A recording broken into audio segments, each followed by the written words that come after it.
Assalamualaikum warahmatullahi wabarakatuh. Baiklah teman-teman, kembali lagi dengan saya Kezia Rozalin Kasman, mahasiswa dari Universitas Negeri Gorontalo, jurusan akuntansi, kelas F. Di video kali ini, saya kembali menjelaskan lagi mengenai laporan keuangan. Dan di video ini juga saya buat untuk memenuhi tugas yang mana akan dinilai sebagai nilai UAS dari mata kuliah akuntansi keuangan menengah. Jadi langsung saja ke pembahasan materi yang mengenai teori laporan keuangan.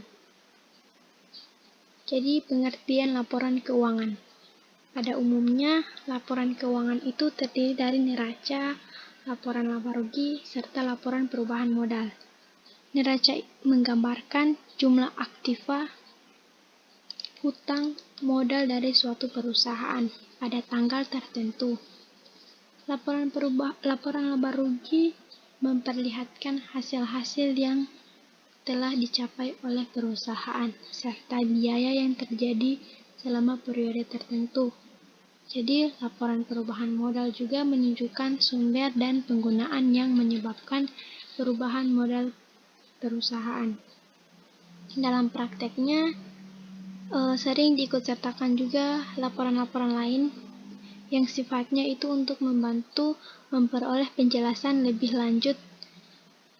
Misalnya itu laporan perubahan modal kerja, laporan sumber dan penggunaan kas, atau laporan arus kas, serta laporan biaya produksi. Jadi, pengertian laporan keuangan juga menurut pendapat Ikatan Akuntansi Indonesia, yang mana laporan keuangan ini merupakan bagian dari proses pelaporan keuangan. Laporan keuangan yang lengkap biasanya meliputi neraca, laporan laba rugi, pelaporan perubahan posisi keuangan, yang dapat disajikan dalam berbagai cara seperti laporan arus kas atau laporan arus dana. Catatan dan laporan lain keuangan juga di samping itu termasuk schedule dan informasi keuangan segmen, industri dan geografis, serta pengungkapan pengaruh perubahan harga. Munawir juga mengatakan mengenai pengertian laporan keuangan ini, yang mana ia mengatakan bahwa laporan keuangan adalah dua daftar yang disusun oleh akuntan pada akhir periode untuk suatu perusahaan. Jadi kedua daftar yang dimaksud di sini adalah daftar neraca atau daftar posisi keuangan dan daftar pendapatan atau daftar rugi laba. Nah, pada posisi ini sudah menjadi kebiasaan ada tambahan daftar ketiga atau daftar surplus. Daftar ketiga yaitu daftar surplus atau kemungkinan terjadi defisit. Biasanya disajikan dalam laporan perubahan modal. Jadi, berdasarkan pendapat di atas mengenai pengertian dari laporan keuangan, dapat ditarik kesimpulan bahwa laporan keuangan itu dia merupakan ringkasan dari transaksi-transaksi keuangan yang terjadi selama tahun buku yang dibuat manajemen sebagai alat pertanggungjawaban kepada pemilik perusahaan dan laporan kepada pihak yang berkepentingan.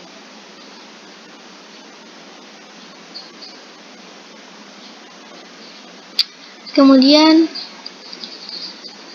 jenis-jenis laporan keuangan.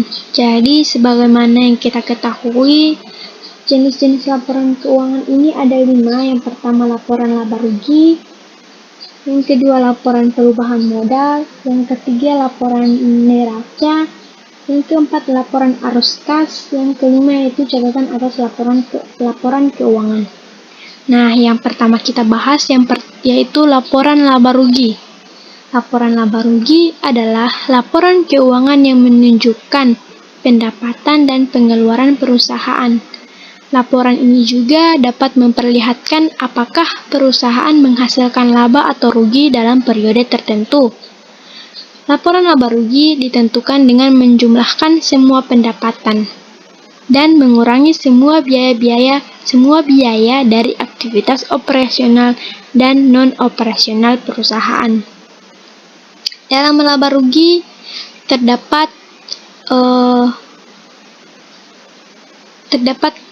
komponen laba rugi yang secara umum meliputi sebagai berikut. Yang pertama, pendapatan atau penjualan.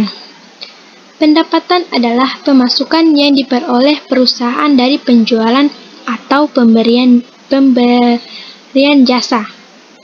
Nilai yang tercantum berupa pendapatan kotor karena komponen ini masih mengandung biaya yang terkait dalam penjualan atau pemberian jasa. Yang kedua yaitu harga pokok penjualan atau HPP. Harga pokok penjualan atau HPP adalah komponen yang menggabungkan semua biaya yang terkait dengan penjualan produk. Komponen ini juga dapat disebut sebagai biaya penjualan. Biaya penjualan jika perusahaan tersebut bergerak dalam bidang jasa. Kemudian yang ketiga, yaitu pendapatan kotor, di mana pendapatan kotor atau biasa disebut dengan laba kotor ini dihitung dengan mengurangkan komponen harga pokok penjualan atau HPP dari pendapatan atau penjualan. Yang keempat yaitu biaya pemasaran, periklanan, dan promosi. Jadi sebagian besar bisnis memiliki beberapa pengeluaran terkait dengan penjualan barang dan jasa. Biaya pemasaran, periklanan, dan promosi ini sering dikelompokkan bersamaan. Kenapa? Karena mereka merupakan biaya yang serupa. Semuanya terkait dengan penjualan. Komponen yang kelima yaitu biaya umum dan administrasi, di mana komponen ini mencakup semua biaya tidak langsung yang terkait dengan operasional bisnis, misalnya gaji dan upah, biaya sewa dan kantor, asuransi, biaya penjualan, dan terkadang juga biaya penyusutan. Namun di sini perusahaan dapat memilih untuk memisahkan biaya penyusutan menjadi komponen tersendiri. Komponen yang keenam yaitu depresiasi atau biaya penyusutan, di mana depresiasi ini adalah biaya non-tunai yang dibuat oleh akuntan untuk memperkirakan penyusutan yang terjadi pada aset modal seperti properti, pabrik, dan peralatan. Komponen yang ketujuh yaitu bunga. Dalam laporan laba rugi ini, perusahaan memiliki laporan laba rugi perusahaan, di mana komponen bunga ini dapat terbagi sebagai biaya bunga dan pendapatan bunga. Nah, keduanya diletakkan secara terpisah dalam komponen yang berbeda. Komponen yang kedelapan yaitu biaya lainnya. Nah, perusahaan seringkali memiliki pengeluaran lain sesuai dengan bidang industri yang digeluti. Nah, komponen ini mencakup biaya penggunaan teknologi, penelitian, dan pengembangan, biaya penurunan nilai, keuntungan atau kerugian dari penjualan investasi, dampak dari nilai tukar mata uang asing, dan pengeluaran lainnya yang khususnya untuk industri ataupun perusahaan. Komponen yang kesembilan, yakni pajak penghasilan, di mana pajak penghasilan ini dia mencakup pajak relevan yang dibebankan atas penghasilan sebelum pajak. Nah, total beban pajak dapat terdiri dari pajak saat ini ataupun pajak masa depan. Komponen yang ke-10 yaitu pendapatan bersih.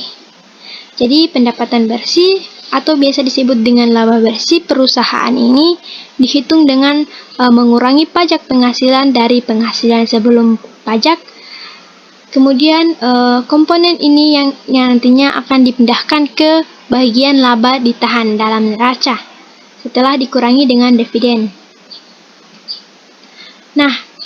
bentuk penyajian laba rugi. Jadi ada dua bentuk. Bentuk yang pertama yaitu bentuk single step atau satu tahap. Dalam bentuk ini penyusunan atau pengelompokan laporan laba rugi tidak mengelompokkan penyajian komponen pendapatan atau biaya, baik kegiatan operasi atau ordinary maupun di luar operasi atau subordinary. Nah, berikut ini adalah contohnya, bisa dilihat pada sudah saya tampilkan, yang mana ini PT Indah laporan laba rugi untuk tahun yang berakhir di 2012 mungkin. Jadi seperti ini contohnya dari bentuk single step laporan laba rugi. Yang kedua yaitu bentuk multi step atau banyak tahap. Dalam bentuk ini penyajian laporan dilakukan berdasarkan pengelompokan terhadap pendapatan dan beban yang disusun secara berurut sehingga dapat dihitung mana laba rugi kotor dan laba rugi bersih sebelum pajak dan sesudah pajak. Dan komponen atau elemen luar biasa. Berikut adalah contoh dari bentuk multi step atau banyak step laporan laba rugi. Bisa teman-teman lihat di sini sudah saya tampilkan. Nah, cara untuk membuat laporan keuangan khususnya untuk laporan laba rugi, yang pertama yaitu memilih periode pelaporan. Jadi langkah pertama yang harus dilakukan yaitu menentukan periode pelaporan yang ingin dicakup dalam laporan laba rugi. Sebagian besar laporan laba rugi dicatat per tahun, per kuartal atau per bulan.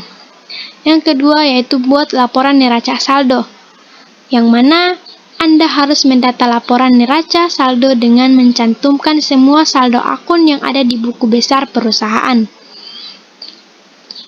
Yang ketiga yaitu menghitung pendapatan perusahaan. Jadi sekarang saatnya untuk menghitung pendapatan perusahaan. Untuk melakukannya, tambahkan pendapatan dari laporan neraca saldo ke neraca saldo. Kemudian masukkan jumlah akhirnya dalam baris pendapatan. Yang keempat, tentukan harga pokok penjualan atau HPP. Nah, komponen ini penting dicatat untuk menentukan harga pokok penjualan yang mencangkup bahan, tenaga kerja langsung, dan sebagainya. Kemudian ditambahkan semua jumlah dari laporan neraca saldo dan dimasukkan dalam baris HPP. Yang kelima yaitu hitung margin kotor. Langkah selanjutnya menghitung margin kotor dengan mengurangi harga pokok penjualan dari pendapatan. Yang keenam yaitu tambahkan biaya operasional, di mana Anda juga harus menjumlahkan semua biaya operasional yang termasuk dalam laporan neraca saldo. Komponen ini biasanya terbagi menjadi beban penjualan dan operasional, serta beban umum dan administrasi. Yang ketujuh yaitu menghitung penghasilan perusahaan. Setelah itu, kita diharuskan menghitung penghasilan perusahaan dengan mengurangi biaya operasional dari margin kotor. Yang kedelapan, hitung margin kotor, di mana di langkah ini kita menghitung margin kotor dengan mengurangi harga pokok penjualan dari pendapatan. Yang kesembilan, tambahkan biaya operasional. Anda juga harus menjumlahkan semua biaya operasional yang termasuk dalam laporan neraca saldo. Kemudian komponen ini biasanya terbagi menjadi beban penjualan dan operasional, serta beban umum dan administrasi. Yang ke-10 yaitu hitung penghasilan perusahaan, di mana hitung penghasilan perusahaan ini dengan mengurangi biaya operasional dengan margin kotor. Baiklah, kita masuk ke jenis kedua, laporan keuangan. Di mana di jenis kedua laporan keuangan ini yaitu laporan perubahan modal. Laporan perubahan modal adalah atau laporan perubahan ekuitas adalah laporan yang berisi informasi mengenai perubahan modal akibat penambahan dan pengurangan laba atau rugi dari transaksi keuangan pemilik modal. Perubahan modal di dalam laporan keuangan ekuitas diperoleh dari selisih antara penambahan jumlah modal awal dan laba atau rugi dengan jumlah penarikan modal. Sedangkan menurut Otoritas Jasa Keuangan atau OJK, laporan perubahan modal adalah suatu laporan mengenai perubahan modal suatu perusahaan dalam jangka waktu tertentu, sehingga laporan ini dikeluarkan untuk menjelaskan adanya peningkatan atau penurunan aktiva bersih dan kekayaan selama periode yang ditentukan perusahaan, misalnya dalam periode bulan atau tahun. Kemudian, isi dan unsur penting dalam laporan perubahan modal. Yang pertama, apa saja yang ditentukan dalam laporan perubahan ekuitas atau perubahan modal itu? Yang pertama yaitu laba maupun rugi bersih pada periode yang berkaitan. Yang kedua, hasil dari penjualan saham. Kemudian yang ketiga, pembayaran dividen. Yang keempat, pembelian saham. Yang kelima, pengaruh perubahan nilai wajar pada aset. Yang keenam, efek koreksi kesalahan pada periode akuntansi sebelumnya. Selain itu, terdapat juga unsur-unsur yang perlu diperhatikan dalam laporan keuangan ini.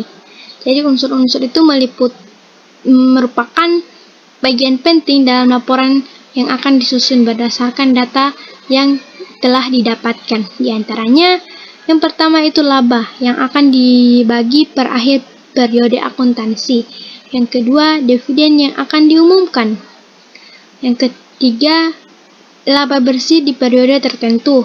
Dan yang keempat, laba yang akan dibagi pada awal periode atau per awal tahun.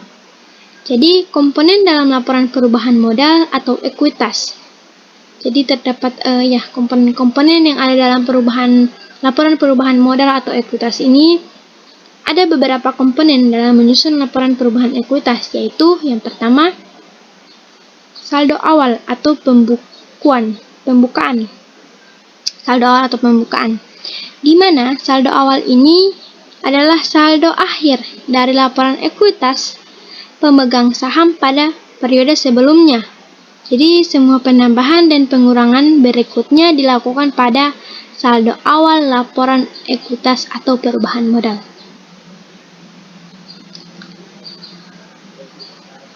Komponen yang kedua yakni pendapatan bersih. Dalam komponen laporan perubahan modal, pendapatan bersih adalah ini merupakan pendapatan bisnis setelah semua operasi dan pengeluaran non-operasi yang dilakukan selama periode akuntansi. Nah, nilai pendapatan bersih bisa Anda peroleh dari laporan laba rugi yang dihasilkan setelah pencatatan keuangan pada periode tertentu. Komponen yang ketiga yakni pendapatan lainnya. Dalam laporan perubahan ekuitas juga mencatat setiap uang tambahan yang diterima oleh perusahaan yang tidak dicatat dalam laporan laba rugi. Nah, sumber pendapatan lainnya ini mencakup keuntungan akturalia dan keuntungan yang belum direalisasi atas instrumen keuangan. Komponen yang keempat, penerbitan saham baru. Jadi, jumlah yang dicatat ke ekuitas pemegang saham total adalah kenaikan saham baru. Kemudian diterbitkan dan ketika terjadi peningkatan ekuitas pemegang saham. Komponen yang kelima yaitu kerugian bersih atau net loss. Net loss adalah kerugian yang dialami oleh perusahaan sebagai akibat dari kegiatannya dalam tahun anggaran. Inilah yang dapat mengurangi total modal perusahaan, dan apabila hal tersebut terjadi maka harus dicatat dalam laporan perubahan modal. Komponen yang keenam yakni kerugian lainnya, seperti pendapatan lainnya, biaya atau kerugian yang dikeluarkan oleh perusahaan tetapi tidak diakui oleh laporan laba rugi juga harus dicatat dalam laporan perubahan modal atau ekuitas. Contoh dari kerugian lainnya dalam perusahaan adalah seperti kerugian akturaria atau kerugian yang belum direalisasi dan derivatif keuangan. Jadi komponen yang ketujuh, dividen. Jadi dividen yakni pengambilan laba selama periode pelaporan yang harus dikeluarkan dari saldo ekuitas. Dividen ini di bagian melalui persetujuan saat rapat umum para pemegang saham. Komponen yang ke-8 yakni penarikan modal. Ketika saham telah ditebus, maka secara otomatis jumlah yang dikurangkan dari laporan ekuitas pemegang saham karena mengurangi ekuitas perusahaan secara keseluruhan. Kemudian masuk di cara membuat laporan perubahan modal atau laporan perubahan ekuitas. Dalam pembuatan laporan perubahan modal ada setidaknya 4 langkah yang harus dilakukan untuk membuatnya. Seperti langkahnya ini seperti berikut. Yang pertama, kita letakkan dulu modal awal di posisi atas laporan. Biasanya diambil dari neraca saldo setelah penutupan periode sebelumnya. Selain itu, modal ini juga bisa diambil dari neraca lajur, bagian neraca saldo sebelum penyesuaian. Yang kedua, tentukan laba atau rugi bersih pada periode tersebut. Hal ini bisa kamu ambil atau Anda ambil dari selisih kolom debit dan kredit bagian laba atau rugi pada neraca lajur. Selain itu, bisa juga diambil dari hasil akhir laporan laba rugi komprehensif periode tertentu. Yang ketiga, tentukan penarikan yang diambil dari neraca lajur bagian neraca kolom debit. Yang keempat, menghitung modal akhir berdasarkan data yang sudah didapatkan tersebut. Kita masuk ke jenis laporan keuangan yang ketiga, yakni laporan neraca. Neraca merupakan laporan keuangan yang di dalamnya terdapat informasi terkait akun-akun aktiva, modal, serta kewajiban perusahaan pada periode tertentu. Pada umumnya, neraca ini terbagi dalam 2 macam, yaitu bentuk vertikal dan bentuk horizontal. Nilai modal yang ada pada neraca ini merupakan nilai yang tercantum dalam laporan perubahan modal. Jadi pada laporan neraca bisa memperoleh keseimbangan karena terdiri dari pendapatan dan biaya yang tercantum pada laporan laba rugi. Nah, apabila sebuah perusahaan gagal dalam menyusun neraca, bisa dibilang itu merupakan kegagalan dari seluruh manajemen perusahaan tersebut.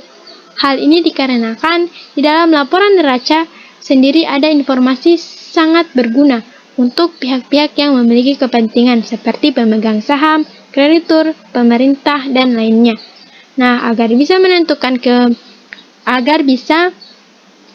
kebijakan ke depannya.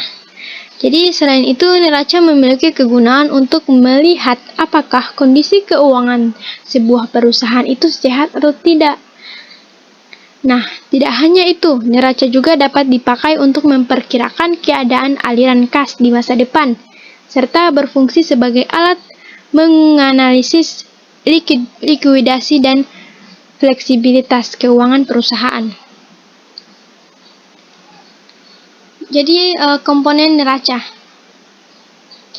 Jika dilihat dari pengertian neraca, maka dapat disimpulkan bahwa terdapat 3 komponen penting dalam neraca. Yang pertama, aktiva. Kekayaan dari perusahaan yang punya nilai manfaat untuk masa depan, seperti kendaraan, tanah, gedung, dan lainnya. Aktiva itu sendiri terdiri dari 2 macam, yaitu aktiva lancar dan aktiva tetap.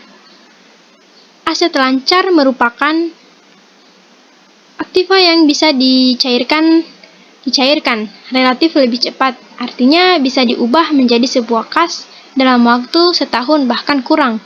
Sementara aset tetap adalah aset yang memiliki manfaat dalam waktu yang lama. Yang kedua yaitu kewajiban.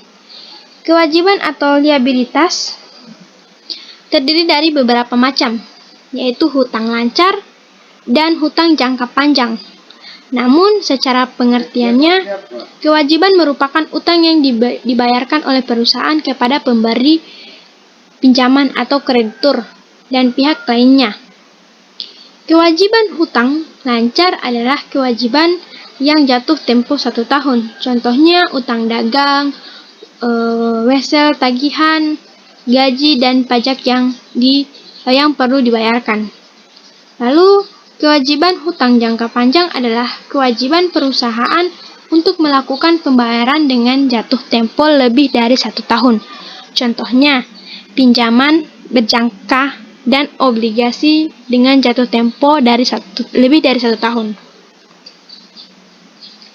Yang ketiga yaitu modal. Nah, kekayaan perusahaan yang berasal dari pemilik perusahaan. Modal perusahaan bisa terus bertambah apabila pemilik menambahkan investasi di perusahaannya dan memperoleh keuntungan. Akan tetapi, modal ini bisa juga berkurang jika pemilik perusahaan menarik dana investasinya atau PRIF dan apabila perusahaan mengalami kerugian. Letak PRIF pada laporan neraca perusahaan dicantumkan di bagian ekuitas atau modal dengan mengurangi saldo modal.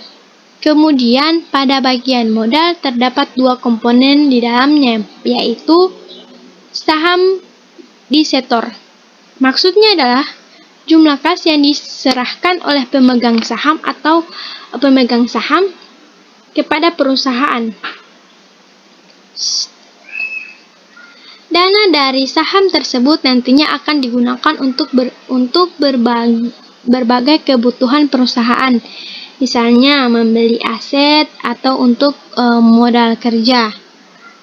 Yang kedua yaitu laba ditahan. Arti dari laba ditahan adalah laba perusahaan yang tidak di-share atau dibagikan kepada para pemegang saham. Laba ditahan ini akan terus-menerus terakumulasi dari waktu ke waktu saat sebagaimana keuntungan perusahaan tidak seluruhnya dibagikan sebagai bentuk dividen. Dari ketiga komponen penting pada laporan neraca tersebut dapat dihubungkan dengan prinsip akuntansi yang akan didapat persamaan dasar sebagai berikut. Aktiva sama dengan kewajiban tambah dengan modal. Kemudian kita masuk ke cara membuat laporan neraca perusahaan. Jadi langkah-langkah dalam pembuatan neraca akan ditentukan dengan banyak angka-angka untuk diinput ke dalam pos-pos kerangka neraca. Jadi angka-angka tersebut merupakan nilai transaksi atau nilai dari kegiatan perekonomian perusahaan. Untuk prosesnya akan dimulai melalui beberapa tahap, diantaranya yang pertama, menyusun jurnal neraca. Yang kedua, mempostingnya ke dalam buku besar. Yang ketiga, membuat laporan laba rugi. Yang keempat, membuat laporan perubahan modal. Setelah menyelesaikan 4 tahapan tersebut, barulah bisa memulai membuat laporan neraca. Dalam menentukan angkanya Anda menginput dari buku besar, kemudian menyusun laporan laba rugi dan perubahan modal dahulu. Ini semuanya dapat diketahui dari semuanya itu dapat diketahui laba yang diperoleh dan laba tersebut nantinya akan dimasukkan sebagai modal pemilik pada laporan neraca. Yang keempat yakni laporan arus kas. Jadi kita masuk ke jenis keempat dari laporan keuangan yakni laporan arus kas. Laporan arus kas adalah sebuah perincian yang menunjukkan jumlah pemasukan dan pengeluaran dalam satu periode tertentu. Arus kas dalam keuangan bisnis dan keluarga memiliki sedikit perbedaan. Jika keuangan keluarga arus kas yang dimaksud adalah kas basis. Sedangkan dalam keuangan bisnis terdapat kas basis dan aktual basis. Biasanya laporan ini meliputi jumlah kas yang diterima. Contohnya yakni komponen yang terdapat pada laporan arus kas yaitu seperti investasi tunai dan pendapatan tunai, serta jumlah kas yang dikeluarkan perusahaan. Penyusunan laporan arus kas ini bisa dilakukan dengan dua metode. Biasa dengan dua metode, yaitu metode biasa dengan metode langsung maupun tidak langsung. Keduanya tentu punya kelebihan dan kelemahan masing-masing. Pastinya perusahaan bisa memilih di antara keduanya dengan menyesuaikan situasi dan kondisi. Menyusun laporan arus kas dengan metode tidak langsung. Jadi setelah mengetahui pengertian dari arus kas atau cash flow, selanjutnya adalah cara menyusun arus kas. Dalam menyusun laporan arus kas dapat dilakukan dengan metode tidak langsung. Laporan arus kas yang disusun dengan menggunakan metode ini pasti berhubungan dengan 3 elemen. Di antaranya adalah arus kas usaha, kas dari investasi, serta kas dari pendanaan. Berikut langkah-langkah menyusun laporan arus kas menggunakan metode tidak langsung. Yang pertama, siapkan dulu laporan laba rugi. Siapkan dulu data-data yang dibutuhkan.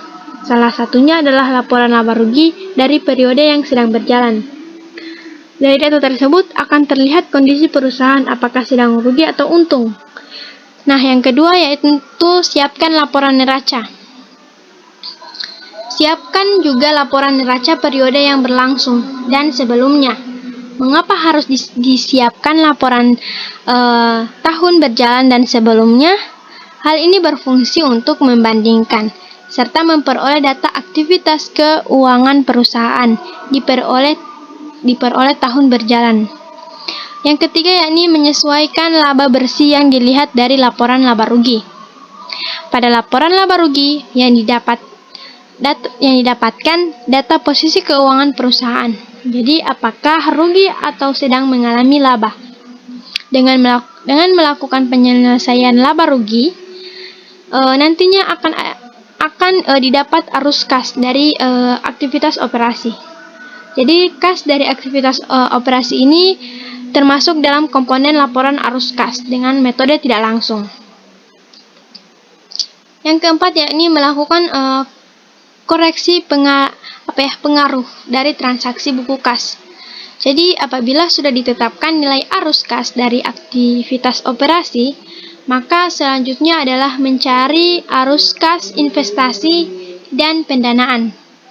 Jadi caranya dengan melakukan koreksi terhadap pengaruh transaksi buku kas. Misalnya seperti penangguhan pembayaran kas untuk operasi sebelum dan selanjutnya. Jadi data-data ini bisa dilihat melalui neraca sebelum dan saat periode berjalan. Yang kelima yakni membuat laporan arus kas. Jadi tadi beberapa langkah menyusun laporan arus kas, khususnya dengan menggunakan metode tidak langsung. Nah, agar lebih paham, maka bisa dilihat contoh dari laporan arus kas dengan menggunakan metode tidak langsung. Jadi, berikut ini adalah contoh dari laporan arus kas metode tidak langsung. Nah, menyusun laporan kas dengan metode langsung. Selain menggunakan metode tidak langsung, menyusun laporan arus kas juga dapat dilakukan dengan metode langsung. Bedanya dengan metode tidak langsung adalah dengan menggunakan metode tidak langsung adalah sumber datanya.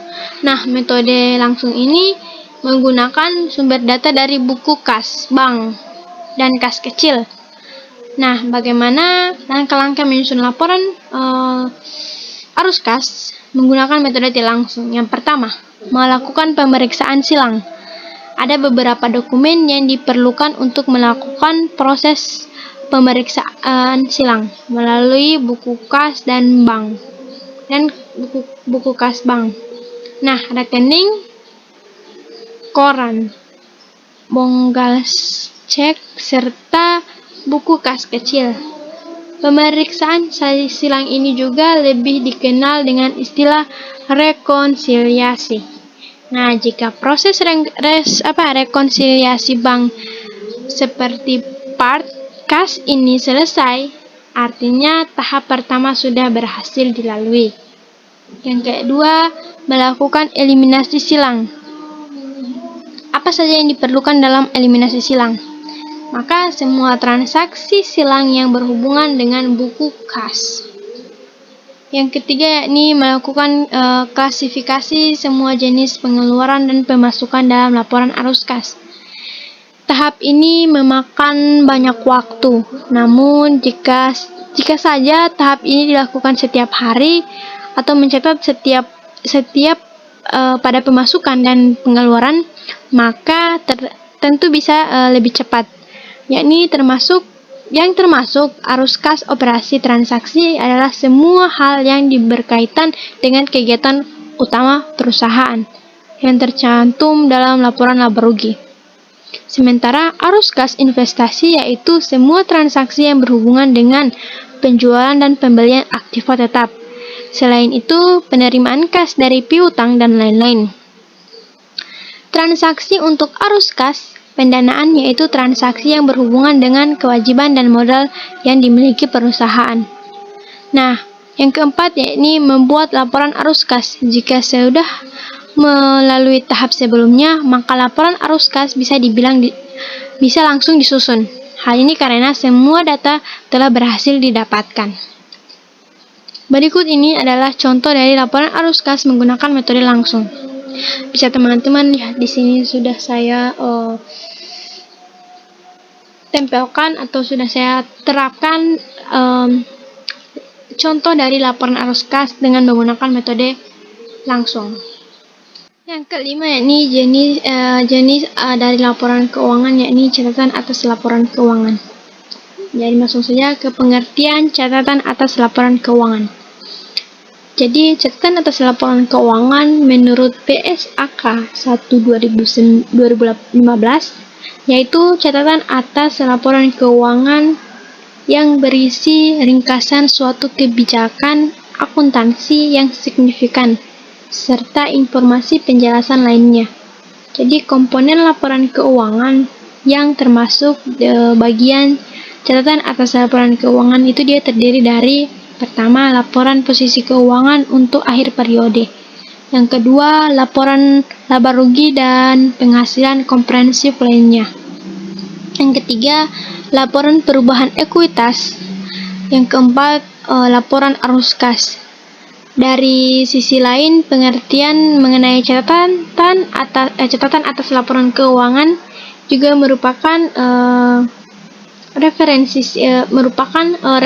silang atas masing-masing laporan keuangan. Seperti contohnya, arus kas berisi informasi tertentu dengan catatan atas laporan keuangan. Cara untuk membuat catatan atas laporan keuangan. Setelah Anda memahami apa itu catatan atas laporan keuangan, nah, maka pada tahap selanjutnya yakni Anda harus mengetahui bagaimana cara untuk membuat laporan keuangan tersebut. Jadi, catatan atas laporan keuangan dalam suatu perusahaan yang sesuai dengan ketentuan SAK EMKM 2019. Yang pertama yakni kita harus mengetahui struktur catatan atas laporan keuangan. Jadi biasanya pada format catatan laporan keuangan dapat dibuat setelah neraca, laba rugi, perubahan ekuitas dan arus kas. Nah, sebagai urutan di bawah ini, yang pertama yaitu struktur gambaran umum perusahaan. Terdapat unsur-unsur pada bagian catatan atas laporan keuangan Yang pertama yakni pendiri perusahaan. Dalam pendiri perusahaan itu terdiri dari riwayat ringkasan perusahaan, nomor dan tanggal aktiva pendirian, tempat kedudukan perusahaan, dan lokasi kegiatan, serta bidang usaha utama perusahaan sesuai dengan anggaran dasar, serta tanggal mulainya beroperasi perusahaan secara komersial. Kemudian yang kedua, penawaran umum efek perusahaan. Dia terdiri dari tanggal efektif penawaran umum perdana, kebijakan perusahaan, serta jenis dan jumlah efek yang ditawarkan, dan tempat pencatatan efek perusahaan. Jadi struktur perusahaan dan anak perusahaan. Dia mencangkup mencangkup nama perusahaan, tempat kedudukan perusahaan, jenis usaha, tahun beroperasi secara komersial, presentasi kepemilikan, total aktiva, serta informasi penting lainnya. Informasi karyawan. Jadi di direksi dan komisaris. Seperti halnya nama anggota direksi dan dewan komisaris perusahaan, serta jumlah karyawan pada akhir periode. B, yaitu penerapan pernyataan dan interpretasi standar akuntansi keuangan. Dia mengikuti standar yang berlaku pada periode berjalan. Kemudian dalam standar revisi yang telah diterbitkan tetapi belum ditetapkan pada tahun berjalan. Kemudian sebagai interpretasi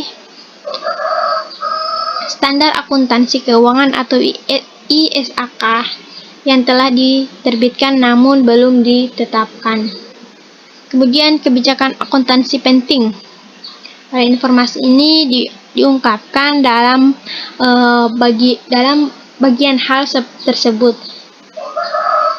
yang bisa dilihat seperti yang ada di bawah ini.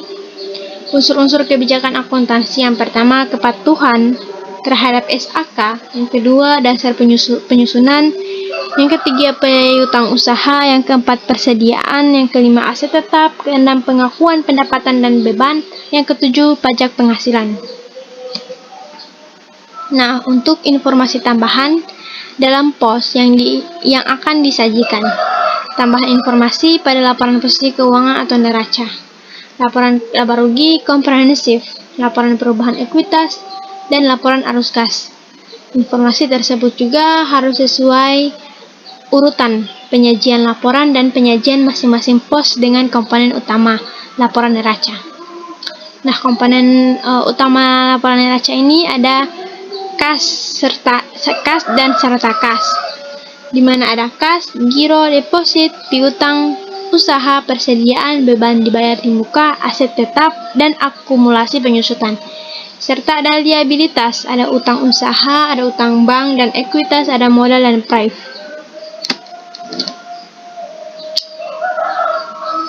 Kita masuk ke fungsi dari laporan keuangan.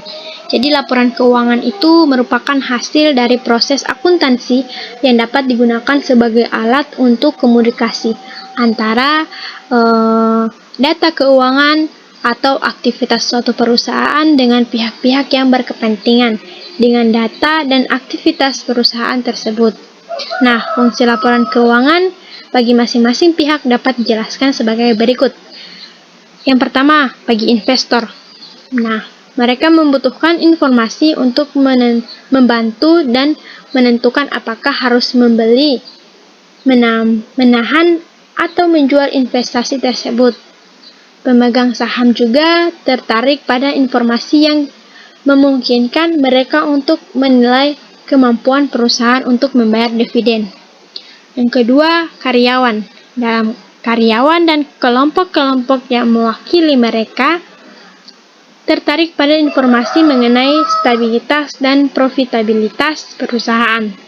Mereka juga tertarik dengan informasi yang memungkinkan mereka untuk berinvestasi. Kemudian pemberian pinjaman. Jadi pemberian pinjaman. Pemberi pinjaman tertarik dengan informasi keuangan yang memungkinkan mereka untuk memutuskan apakah pinjaman serta bunganya dapat dibayar pada saat jatuh tempo. Yang keempat yakni pemasok dan kreditur usaha lainnya. Pemasok dan kreditur usaha lainnya tertarik dengan informasi yang memungkinkan mereka untuk memutuskan apakah jumlah yang terhutang akan dibayar pada saat jatuh tempo. Kreditur usaha berkepentingan pada perusahaan dalam tenggang waktu yang lebih pendek daripada pemberi pinjaman, kecuali kalau sebagai pelanggan utama tergantung pada kelangsungan hidup perusahaan. Kemudian yang kelima, pelanggan. Jadi para pelanggan berkepentingan dengan informasi mengenai kelangsungan hidup perusahaan, terutama kalau mereka terlibat dalam perjanjian jangka panjang dengan atau tergantung pada perusahaan. Kemudian yang keenam, pemerintah. Pemerintah dan berbagai lembaga lainnya yang berada di bawah kekuasaannya berkepentingan dengan aktivitas perusahaan menetapkan kebijakan pajak dan sebagai dasar untuk menyusun statistik pendapatan nasional atau statistik lainnya. Yang ketujuh yakni masyarakat. Jadi perusahaan mempengaruhi anggota masyarakat dalam berbagai cara. Misalnya, perusahaan dapat memberikan kontribusi yang berarti bagi perekonomian nasional, termasuk jumlah orang yang dipekerjakan dan perlindungan kepada penanam modal domestik. Nah, laporan keuangan dapat membantu masyarakat dengan menyediakan informasi, kecenderungan dan perkembangan terakhir kemakmuran perusahaan serta rangkaian aktivitasnya. Nah, masuk ke tujuan dari laporan keuangan. Jadi, laporan keuangan menurut Standar Akuntansi Keuangan atau SAK tahun 1996, tujuan dari laporan keuangan ini adalah untuk memberikan informasi yang menyangkut posisi keuangan, kinerja, serta perubahan posisi keuangan suatu perusahaan yang bermanfaat bagi sebagian besar pemakai dalam pengambilan keputusan ekonomi. Dan tujuan laporan keuangan menurut Ikatan Akuntansi Indonesia tahun 1999 yakni merupakan tujuan umum laporan keuangan untuk memberikan informasi posisi keuangan, kinerja, dan arus kas perusahaan yang bermanfaat bagi sebagian besar kalangan pengguna laporan dalam rangka membuat keputusan-keputusan ekonomi, serta menunjukkan pertanggungjawaban manajemen atas penggunaan sumber dana yang dipercaya kepada mereka. Nah, baiklah teman-teman, kita lanjut ke video pembahasan mengenai penjelasan contoh soal dari laporan keuangan. Nah, saya katakan kembali bahwa laporan keuangan ini dibagi atas 5 jenis. Nah, yang pertama yaitu laporan laba rugi, yang kedua laporan perubahan modal atau ekuitas, yang ketiga laporan neraca, yang keempat, laporan arus kas, dan yang kelima yaitu catatan atas laporan keuangan. Nah, teman-teman sekalian, di video ini saya akan membahas contoh kasus atau contoh soal dari kelima jenis laporan keuangan tersebut. Langsung saja, yang pertama yakni contoh soal mengenai pembuatan laporan laba rugi. Nah, di sini sudah saya tampilkan bahwa pada tanggal 31 Desember 2012, PT Sinar Harapan menyajikan data sebagai berikut. Di sini ada penjualan 60 juta, ada retur penjualan dan potongan harga 3.500.000, persediaan barang jadi atau persediaan awal dia 30 juta, harga pokok produksi 10 juta, barang tersedia untuk dijual 40 juta, dan persediaan akhir 15 juta. Biaya gaji bagian penjualan 2 juta, biaya konsumsi 1 juta, biaya iklan 1 juta, biaya pengangkut 1.500.000, dan seterusnya bisa dilihat di layar. Nah, di sini dari data di atas, buatlah laporan laba rugi. Nah, kita langsung ke pembahasannya. Ini di sini PT Sinar Harapan laporan laba rugi 31 Desember 2012. Nah, di sini ada penjualan bersih. Dari penjualan bersih ini ada penjualan. Di sini penjualannya kan 60 juta. Sehingga retur penjualan dan potongan harga penjualan bersih dia 3.500.000. Nah, untuk total penjualan bersih itu didapat dari penjualan dikurangi dengan retur penjualan dan potongan harga 60 juta kurang 3.500.000, hasilnya adalah ini 56.500.000.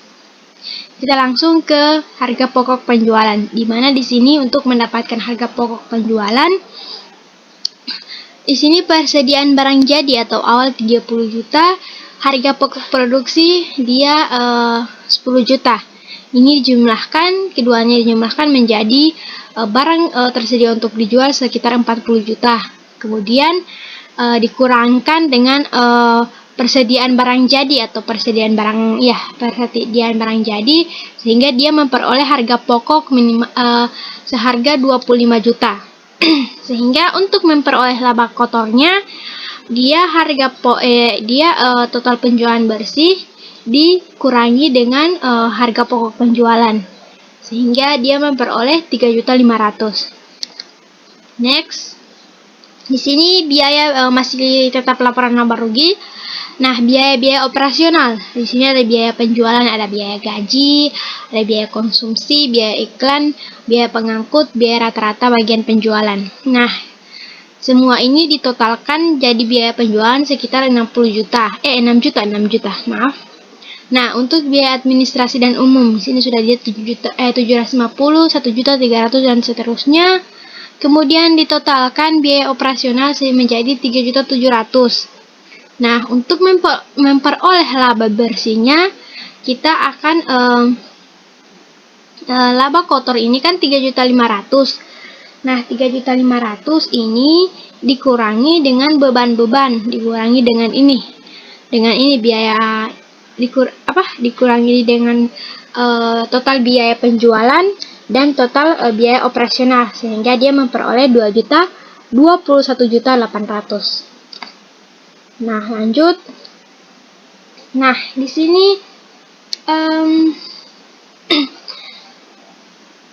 ini adalah bentuk dari contoh dari laporan perubahan modal. Nah, di sini sudah ditampilkan sebelum melakukan perhitungan perubahan modal, kita harus melihat dulu dia dari laporan laba rugi. Nah, di sini ada laporan laba rugi dari PT Terang Bintang. Nah, di sini penjualan bersihnya 200 juta, HPP 35 juta, itu ditambahkan menjadi 165 juta.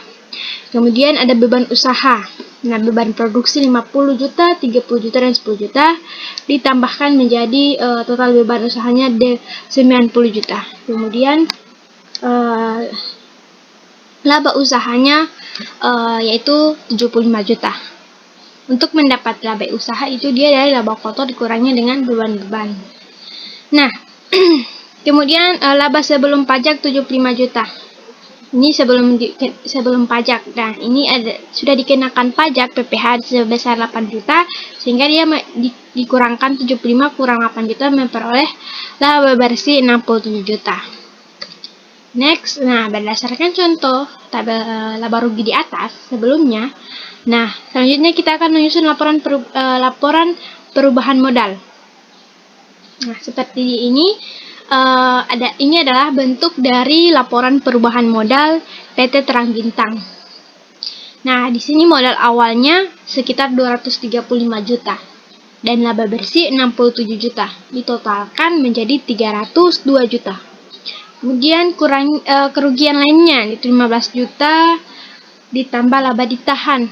Ada efek koreksi ditotalkan menjadi 45 juta. Kemudian ini menjadi modal akhirnya 302 juta dikurangkan dengan 45 juta sehingga dia memperoleh modal akhir sebesar 2 juta 257 juta. Nah, sekarang adalah contoh soal dari laporan neraca. Di sini sudah terdapat PT Terang Bulan adalah sebuah perusahaan pencetakan yang terletak di Medan. Nah, sampai akhir 2012 perusahaan ini memiliki gudang sendiri. Perusahaan ini belum memiliki gudang sendiri dan masih menyewa bangunan kantor di Jakarta Selatan. Nah, akuntan perusahaan ini menyajikan laporan laba rugi keuangan, laporan posisi keuangan saldo berikut ini. Di sini ada kas sebesar 36.500.000, ada piutang 18 juta dan seterusnya bisa dilihat. Sekarang kita langsung ke penyelesaiannya. Di sini ada PT Terang Bulan laporan neraca. Nah, untuk ini di sini aktiva lancar. Nah, di aktiva lancar ini sudah terdiri dari kas, piutang, perlengkapan sewa kantor dibayar di muka. Nah, ini 36 juta tambah 18.700.000 itu ditotalkan nilai dari kas, piutang, perlengkapan dan sewa kantor dibayar di muka, maka jumlah aktiva lancarnya sebesar 96.900.000. Nah, untuk aktiva tidak lancarnya di sini ada kendaraan. Kendaraan sebesar 126 juta. Kemudian dikurangi dengan akumulasi penyusutan kendaraan. Sehingga jumlah aktiva tidak lancarnya 118.500.000. Nah, selanjutnya aktiva tetap. Di aktiva tetap ada terdiri dari peralatan, akumulasi penyusutan dan jumlah akumulasi penyusutan peralatan. Jadi dia peralatannya kan nilainya 90 juta dikurangi dengan penyusutan 7.600.000 sehingga jumlah dari aktiva tetapnya 82.400.000. Nah, untuk keseluruhan jumlah aktiva entah itu aktiva tetap, aktiva tidak tetap dan aktiva jumlah keseluruhan dari semua aktivanya sekitar 367.800.000. Nah, sehingga kita lanjut ke kewajiban. Nah, di kewajiban ada utang lancar sama modal. Nah, di sini utang lancar dulu. Utang lancarnya di sini 87.700.000. Utang bank senilai 120 juta. Sehingga jumlah dari utang lancar 207.700.000. Untuk modal pemilik 111 juta.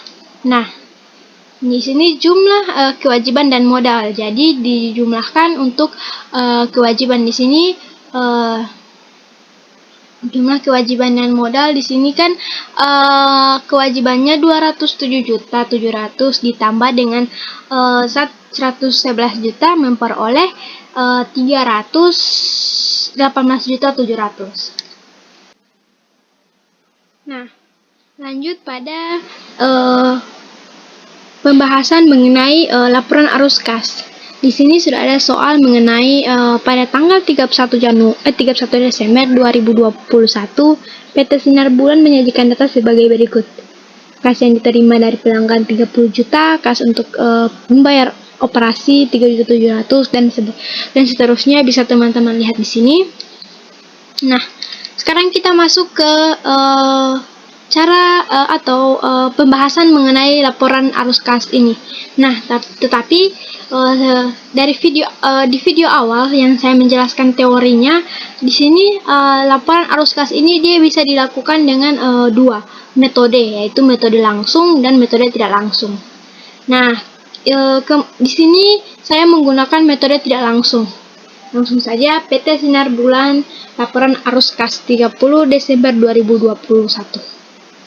Arus kas yang berasal dari kegiatan operasi. Sini 30 juta.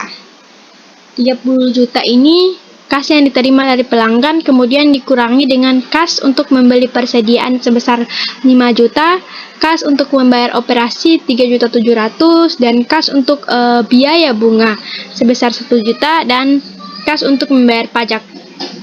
Sebelum mengurangkan ini, kita jumlahkan saja terlebih dahulu biar memudahkan kita dalam menghitung, sehingga 30 juta dikurangi 12 juta, maka mendapatkan aliran kas dari kegiatan operasinya sebesar 7.800.000. Nah, untuk aliran kas yang berasal dari kegiatan investasi ini ditambah.